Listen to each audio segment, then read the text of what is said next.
digital ini banyak sekali iklan, aplikasi, serta platform yang menyediakan dana untuk dipinjamkan kepada orang yang membutuhkan.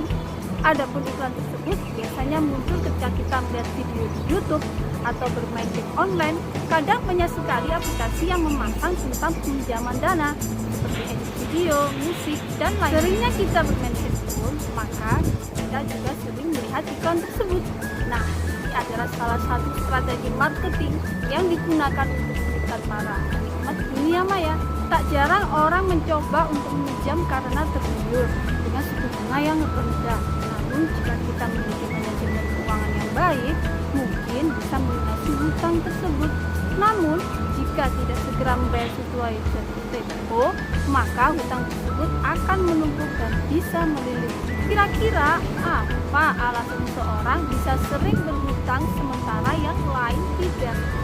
Faktor apa saja yang memotivasi seseorang tersebut untuk berhutang?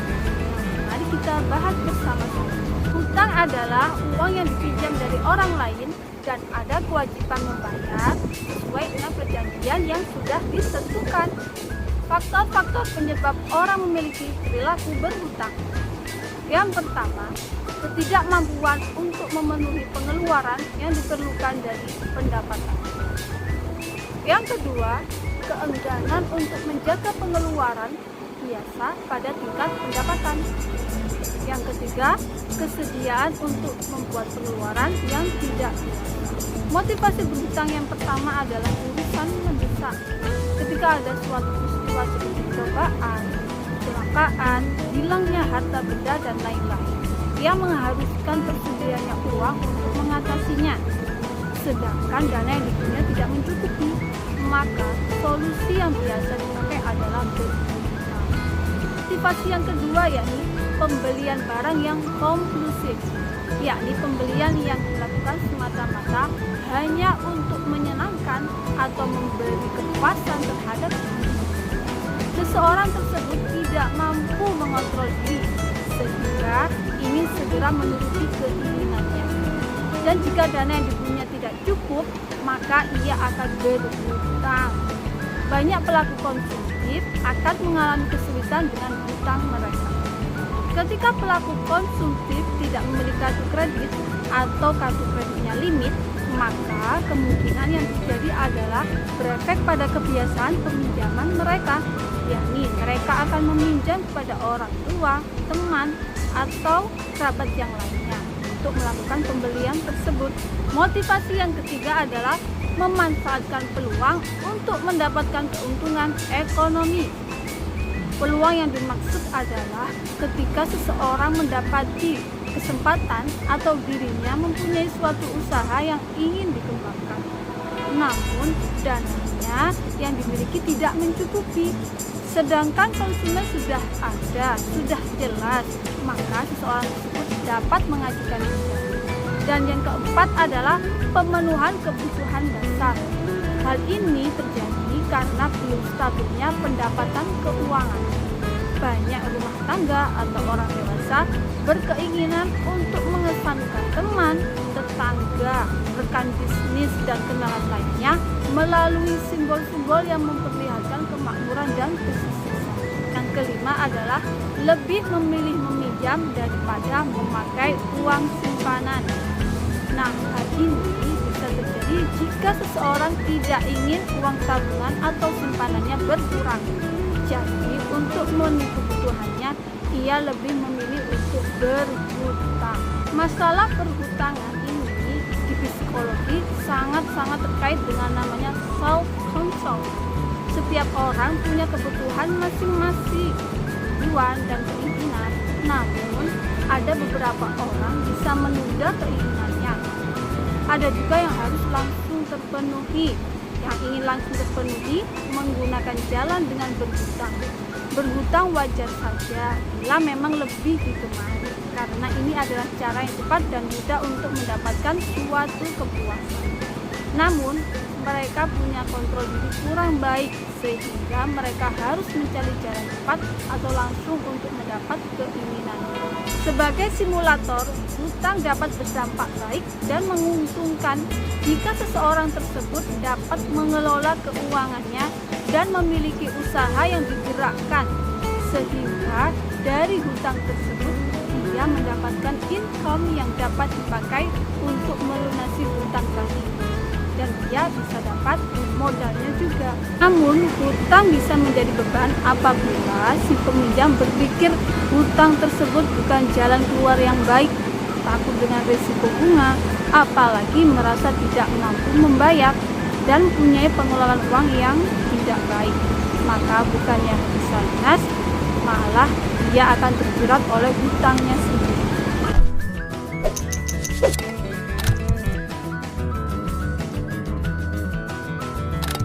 Ini kita akan bahas tentang yang namanya kredit. Nah, pasti nih teman-teman yang ada di sana pernah gitu ya mendengar istilah kredit. Apa sih sebenarnya kredit? Faktor-faktor apa yang membuat orang atau seseorang ini ingin mengajukan kredit?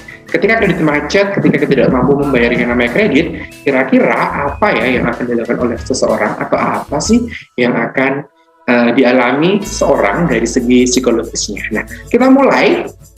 Saya yakin teman-teman di luar sana juga pasti tahu nih apa istilahnya namanya kredit. Hutang atau pinjaman yang dibayarkan dengan cara mencicil atau mengangsur. Biasanya di dalam kredit ini akan juga ditambahkan yang namanya bunga.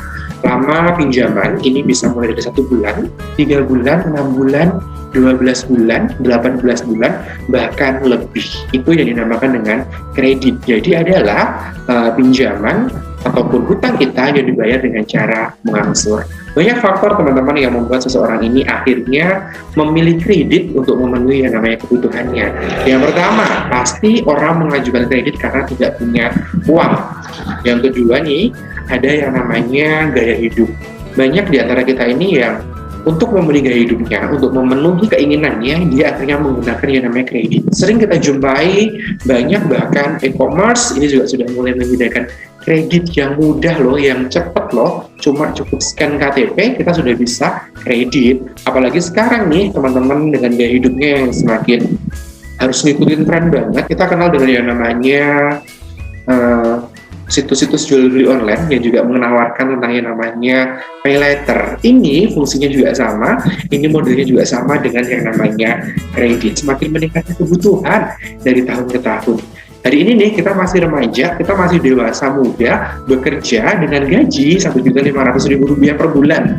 Besok kita menikah, kita punya anak, gaya hidup juga akan semakin meningkat, beban biaya hidup juga akan semakin meningkat. Adanya faktor perubahan ekonomi.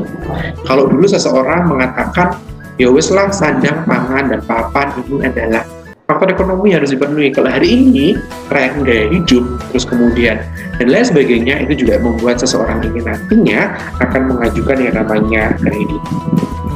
Ada beberapa alasan teman-teman seseorang ini mengajukan yang namanya kredit atau mengajukan yang namanya kartu kredit. Yang pertama, coba yuk, yang pertama ada yang namanya transaksi ini lebih mudah, lebih enak loh. Misal nih, kita mau beli di Shopee, kita mau beli di Bukalapak, kita bisa loh dengan yang namanya pay later, mudah, cepat dapat barang yang kita inginkan, praktis, enak loh. Kalau kita pakai kartu kredit tinggal gesek-gesek aja sudah dapat barang yang kita inginkan. Sama ketika kita menggunakan ini di toko online, tinggal tekan-tekan, pencet-pencet, dapat barang yang kita inginkan. Simulasi pembayarannya akan dilakukan secara kredit. Yang kedua, fleksibel, bisa dibawa kemana-mana.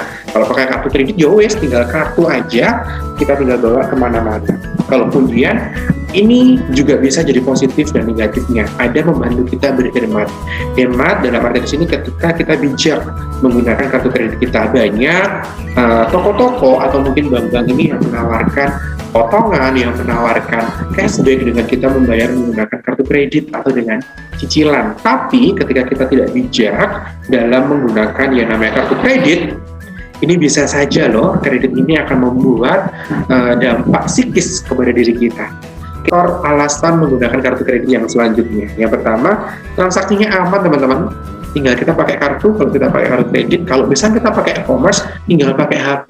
Di mana situs-situs e-commerce ini nanti akan menyediakan yang password. Password ini kemungkinan besar yang tahu itu hanya kita. Transaksi lebih aman nih, kita mau beli-beli tinggal kartu kredit atau kita pakai e-commerce. Selanjutnya banyak promo dan hadiah. Ini juga paling dicari nih sama pengguna yang namanya kartu kredit. Mulai dari cicilan 0%, mulai dari cashback, mulai dari nanti potongan. Itu yang biasanya dicari oleh pengguna kartu kredit. Terus kemudian kalau kredit ini aman, itu oke lah, kita bisa bayar tiap bulan. Kita bisa bayarnya sesuai dengan tenggat waktu yang sudah diberikan. Biasanya nih sudah ada tanggal-tanggal tertentu. Katakanlah nih e-commerce, biasanya nih kalau kita pakai pay later akan dibayarkannya setiap tanggal 5 atau tanggal 11 setiap bulannya. Tapi kalau telat, nah ini nih yang nantinya akan jadi sebuah faktor yang membuat seseorang itu akan mengalami dampak-dampak psikis dalam dirinya. Berkurangnya pendapatan itu juga bisa mempengaruhi orang-orang di kredit. Hari ini nih corona, hari ini pandemi, orang-orang semakin berkurang pendapatannya, tapi yang namanya kebutuhan hidup, yang namanya keinginan itu tetap, teman-teman. Jadi orang-orang ini akan memicu lahirnya kreditur-kreditur baru, orang-orang yang kredit baru nih. Terus kemudian ada juga yang namanya pengabaian. Kalau pengabaian biasanya nih teman-teman yang jatuh temponya tanggal 5, tanggal 11 itu biasanya diabaikan. Nah, kalau kita menggunakan kartu kredit biasanya nih denda akan dihitungnya itu per bulan. Kalau sudah banyak nanti otomatis teman-teman akan semakin banyak hutangnya, semakin banyak cicilannya, bukan semakin berkurang loh ya, tapi semakin bertambah. Selanjutnya ketika ini sudah kita abaikan, biasanya akan ada hutang yang bertumpuk. Kemarin viral nih di media sosial, banyak orang yang curhat, awalnya cuma belanjanya berapa ratus ribu, karena tidak dibayar beberapa bulan, jadi tagihannya ini jutaan. Biasanya seperti itu. Ketika teman-teman melakukan yang namanya kredit macet, hutang ini nanti akan semakin bertumpuk. Bisa dikatakan bunga ini nanti akan berbunga. Terus kemudian ada faktor lagi nih yang membuat seseorang itu nantinya akan mengalami proses kredit macet. Yang kedua, kesalahan dalam anggaran. Biasanya nih di dunia media sosial hari ini kita sudah bisa belajar loh pengelolaan, bagaimana sih keuangan yang benar, bagaimana pos-pos pengelolaan keuangan. Ketika kita salah menggunakan pos pengelolaan keuangan, ini nanti yang akan membuat seseorang itu nanti akan melakukan yang namanya kredit. Nah, itu tadi yang namanya dampak-dampak atau faktor-faktor nih yang mempengaruhi seseorang untuk berkredit. Selanjutnya, kalau dari psikis, yang namanya manusia ini pasti ingin diakui, pasti ingin dihargai, pasti ingin diterima. Biasanya nih, untuk penerimaan itu kan teman-teman kita tidak semuanya itu positive vibe. Banyak ya, oh kalau teman sama aku nih harus pakainya iPhone, harus pakainya ini.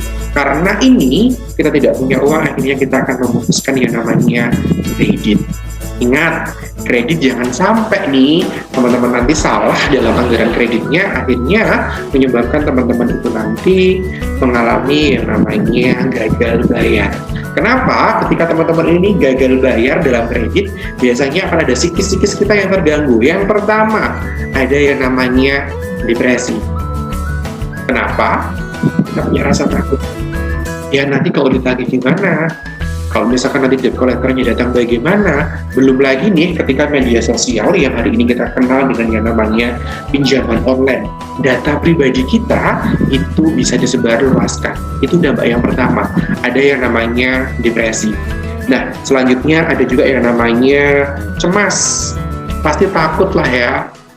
Nanti setiap tanggal nih datang orang dari bank bisa, orang dari yang namanya debt collector-nya bisa. Terus kemudian ada juga dampak psikis yang ketiga, itu ada yang namanya ketakutan. Terus kemudian dampak yang keempat ada yang namanya stres. Ini adalah faktor-faktor atau dampak-dampak psikis yang bisa kita rasakan ketika kita bayar kredit kita itu gagal. Yang pertama depresi, yang kedua stres, yang ketiga cemas, yang keempat ada yang namanya frustasi. Nah, ada faktor psikis di diri kita nih agar kita terhindar dari yang namanya kredit. Yang pertama, kepala kita tetap dingin teman-teman. Jangan nanti nih ketika ada promo, ketika ada potongan, wis langsung beli, langsung di check out, jangan. Tapi ketika kita butuh dengan kebutuhan kita, kepala kita tetap harus dingin. Yang kedua, pelajari yang namanya ilmu ekonomi ini. Bagaimana caranya sekarang literatur ini banyak, model-model simulasi kredit ini banyak. Tinggal kita nih, budaya kita nih, literasi kita ditingkatkan lagi. Yang ketiga, cari informasi selengkap-lengkapnya teman-teman dari jasa atau penyedia atau vendor penyedia yang namanya kredit. Boleh kok sebelum kita mengajukan kredit ke bank, kita datang dulu, kita tanya dulu bagaimana simulasinya, bagaimana dendanya, bagaimana bunganya. Nah, itu tadi dari saya pemaparan tentang yang namanya kredit. Dari sini mungkin teman-teman bisa dapat insight-nya seperti ini.